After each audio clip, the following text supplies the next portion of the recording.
Menstruation. Let that word sink in.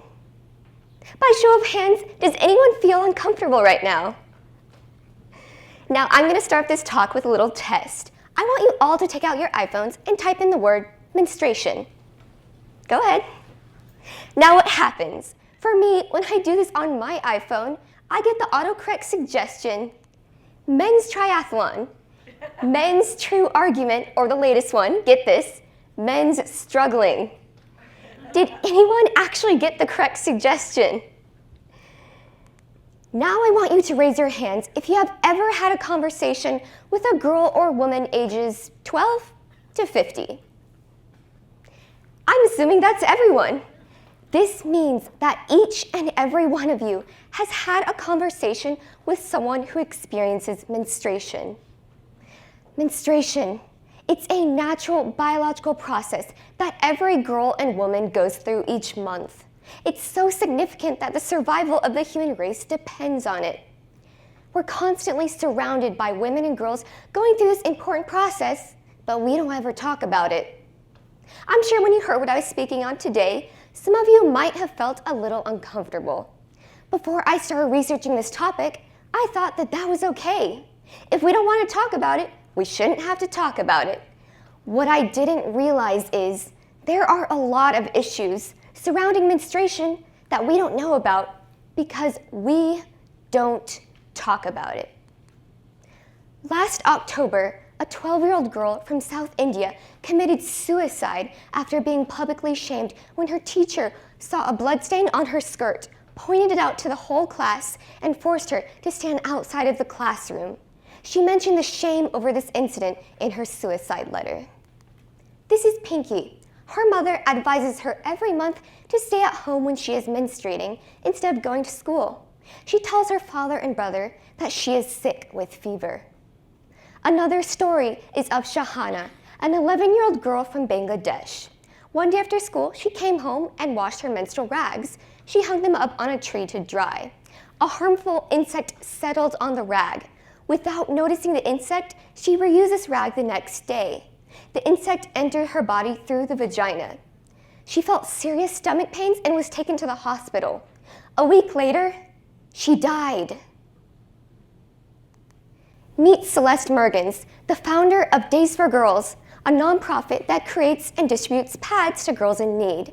Celeste started her organization when she was volunteering at an orphanage in Nairobi. She realized that while her team was sending books, food, and other supplies, they were not addressing feminine hygiene. When she asked the orphanage director what the girls were doing to manage their menstruation, he said, nothing. Nothing. They just sat on pieces of cardboard for several days each month, often going without food if no one brought it to them. Now, I couldn't disclose the real names or pictures of these girls, but their stories are very real. Their stories reflect the lives of millions of girls worldwide. The story of Celeste shows us why talking about menstruation is so important. Menstruation remains a taboo topic today, and it's rarely talked about. Most people are more comfortable talking about sex than menstruation.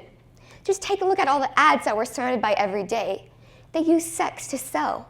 Think about the TV shows and movies that you've been watching. They probably mention sex, but never menstruation. Numbers say a lot more to me than words do, so let me give you some data to back up my point. A study in northeast Ethiopia found that only 36% of girls wore sanitary napkins. The rest used cloth or underwear. The girls who didn't use them said that the reasons were high cost, shame to buy them, and lack of availability. Most villages in developing countries don't even sell pads or tampons, and even if they do, they are extremely expensive. They're about $20 compared to $6 in the US.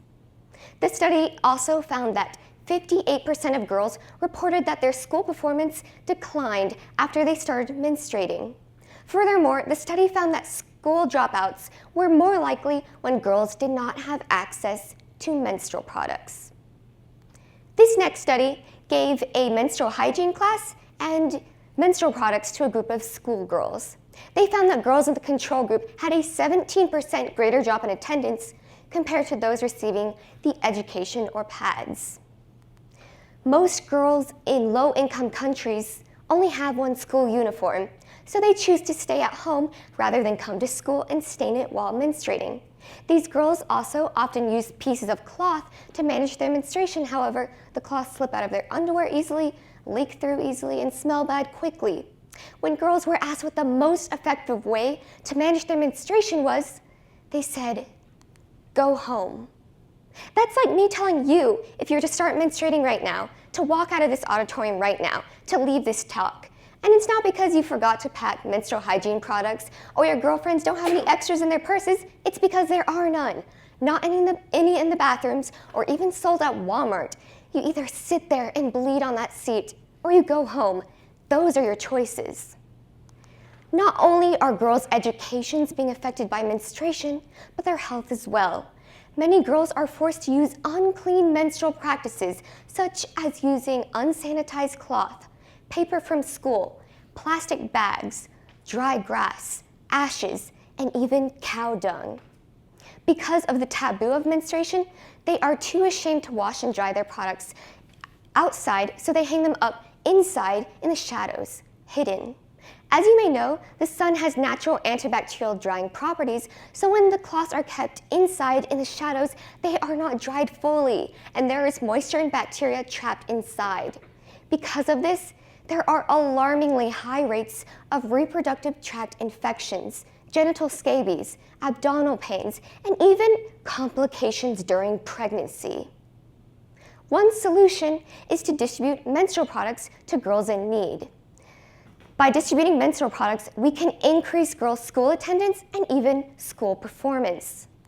Days for Girls, the organization I mentioned earlier, is one of the biggest nonprofits that creates and distributes reusable products. They make these kits that come with cloth holders, pieces of underwear and soap and washcloths. These are the cloth holders that can snap into the girls' underwear. They also come with several squares of absorbent cloth that can be folded into that holder for maximum absorbency. They all can be washed and dried very easily with little water and last for about 2 to 3 years. Days for Girls has reached over 1 million girls in over 100 countries.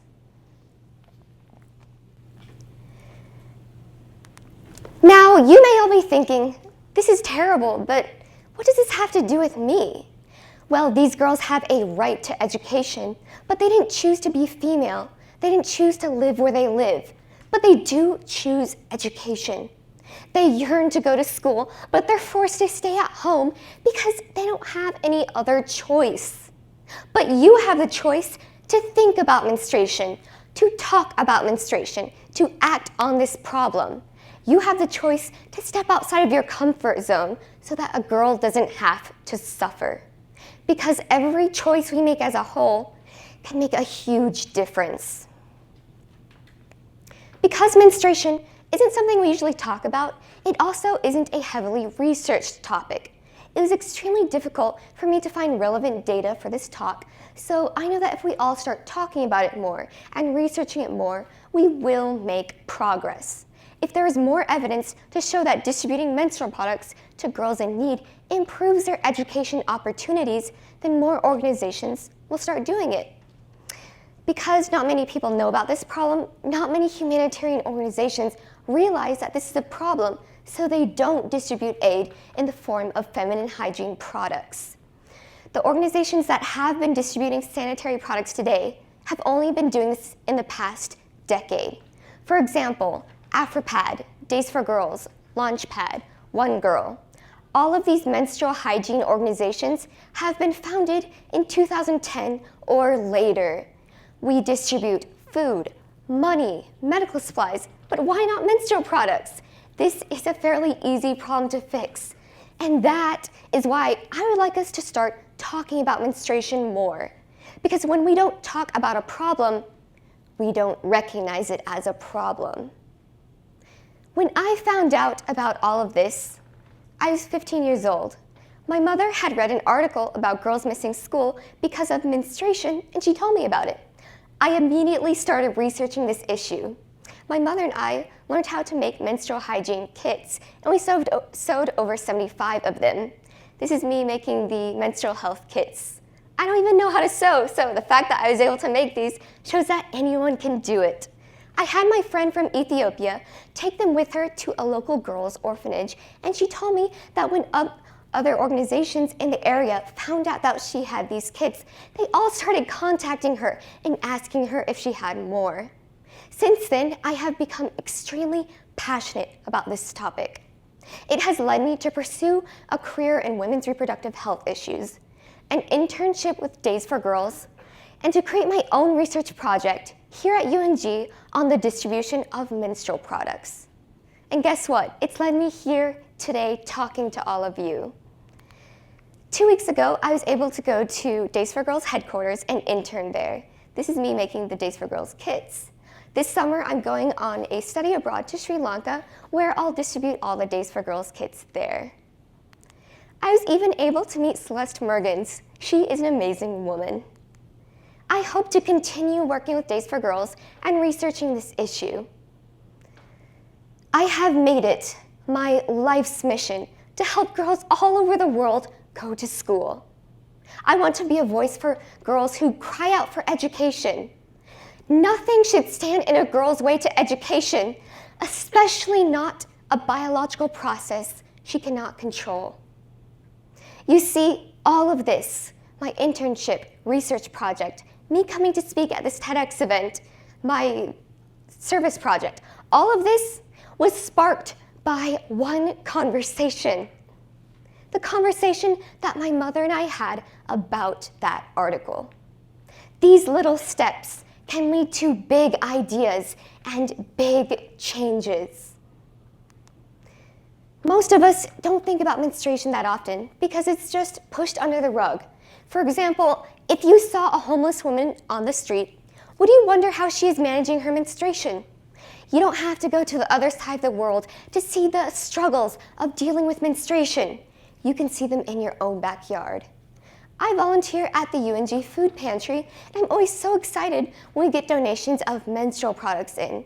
If you haven't noticed, they're really expensive. Some women might be forced to choose between buying a meal or menstrual products. Menstruation, a normal bodily process that can create the difference between going to school and not going to school. The difference between empowerment and poverty. The difference between life and death. Menstruation isn't something inherently dirty or shameful. We as a society have made it that way. By not talking about menstruation, we're implying to girls that they need to hide their menstruation, that they need to be ashamed of themselves. Tampons are becoming slimmer and slimmer. Pads now come in cute cases so you can slip them in your purse without anyone knowing what you're carrying. Tampax has recently come out with a new product with a softer, quieter wrapper. The main selling point for menstrual products is that they are discreet. The main selling point should be that they are effective, comfortable, useful, not that you can hide them easily. One study found that people avoided sitting next to a woman who dropped a clean, unused tampon out of her purse versus when she dropped a hair clip. All of these messages that women receive tell her that she is dirty, that she needs to be ashamed, that she needs to hide her menstruation. Society uses menstruation as evidence that women are the unclean sex. In this talk, I've said the word menstruation over 45 times. I'm sure that's more than any of you have heard in your entire lives. I hope that this talk has desensitized all of you to realize that there is nothing dirty, shameful, private, or scary about menstruation. My dream is that one day we can all talk about menstruation without feeling shame or disgust. I dream for a day when no girl has to miss school because of menstruation. Menstruation shouldn't be hidden. It should be celebrated. It's celebrating the amazing ability to bring life into this world. I challenge each and every one of you to bring up menstruation in your next conversation. I'll give you all an easy assignment. All you have to do is mention this TEDx talk. I'm not asking you to donate money or start an entire movement, just a conversation. The solution starts with you, with one conversation about menstruation. Thank you, everyone.